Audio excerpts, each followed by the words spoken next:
Action. আব্বা এই যে গেছে বছর তো তোমার লস খাইলেন আলুর ভিতর প্রায় 40-50 হাজার মতো, আবার এই বছর যা আলু আসছে, এবার সম্ভাবনা কি? আলুর দাম বাড়া, এখনো 40 টাকা করে কেজি। এখনো 40 টাকা কেজি। তো কি আলু আছে এরা? কারেস কারেস কারেস। 7 আছে, কারেস আছে। কয় বস্তা কাটছিলেন? 2 বস্তা।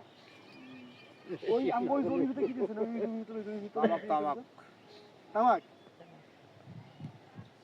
তামাক তো নিষিদ্ধ সরকার থেকে, তামাক আসছিল আবার সরকার নিষিদ্ধ, সরকার তো সিগারেট খায়। সরকার সিগারেট খায়। হ্যাঁ, এই সরকার তো এই সাদা পাতা গা নিষিদ্ধ করে দিচ্ছে। এই যে এই এতগুলো লোক তো এই সিগারেট বিড়ি খাইতেছে, আপনাকেও কারণে খায় নাকি? হ্যাঁ, তাই আপনারা না এই নষ্ট করার কারণে কি করি বেশি খাইয়ে হ্যাঁ